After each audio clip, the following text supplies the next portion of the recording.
source de tout amour.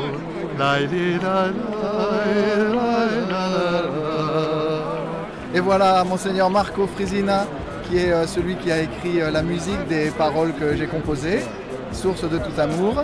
Et donc on salue particulièrement, bien sûr, la route chantante. Monseigneur, est-ce que vous voulez leur dire quelques mots? Vi auguro a tutti di cantare con la vostra vita la bellezza del Vangelo, la bellezza di Gesù. Je suis avec Aziz et j'aimerais que vous voyez derrière tout le groupe qui est là. Regardez-les, ils sont tous là, ils vous disent bonjour.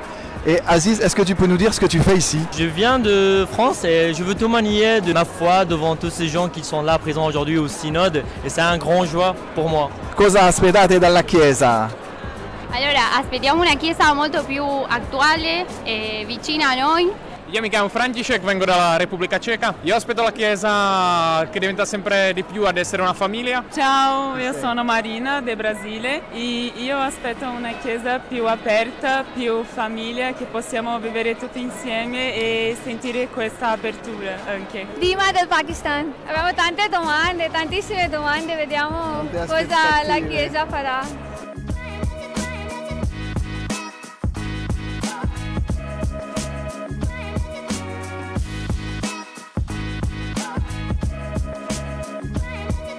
Je suis au fond de la salle Paul VI, vous entendez peut-être derrière moi la rencontre entre le pape et les jeunes qui est en train de se tenir salle Paul VI. Et je voudrais déjà vous dire que je suis profondément ému par ce que nous sommes en train de vivre. Des jeunes ont voulu exprimer au pape ce qu'ils sont. Ce sont évidemment surtout des jeunes qui souffrent, des jeunes qui vivent de grandes difficultés. Ils ont voulu témoigner pour que les pères synodaux connaissent cette réalité de la jeunesse, cette réalité difficile, souffrante, qui se sent parfois abandonnée. Je m'appelle Aziz et je viens d'Irak. Comme la plupart des jeunes de 18 ans, j'avais une vie normale, une maison avec une famille. Et un jour, tout s'est effondré. Un groupe terroriste, Daesh, est arrivé dans mon village. Le 6 août, nous avons dû quitter ce village. J'ai réalisé que si je demeurais comme ça ancré dans ma souffrance, rien ne changerait et je ne serais pas capable d'aller vers l'avant. Alors je me suis identifiée en quelque sorte à Jésus sur la croix et j'ai pris pour moi son cri adressé au Père. Pourquoi m'as-tu abandonné? Je me sentais désespéré, comme il était désespéré, abandonné, comme il était abandonné, seul, comme il était seul. Mais maintenant, je suis là devant vous, je suis capable de parler cette nouvelle langue, j'ai eu mon baccalauréat, je vais à l'université et je suis sûre que nous les jeunes, nous avons un vrai potentiel pour changer ce que nous pouvons changer là où nous sommes dans le monde. Finalement, pendant cette rencontre, le pape s'est tenu au milieu de nous, au milieu des jeunes.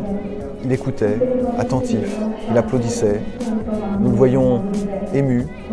Il est très peu intervenu. Il était là juste pour que le témoignage des jeunes ait sa place dans nos travaux synodaux.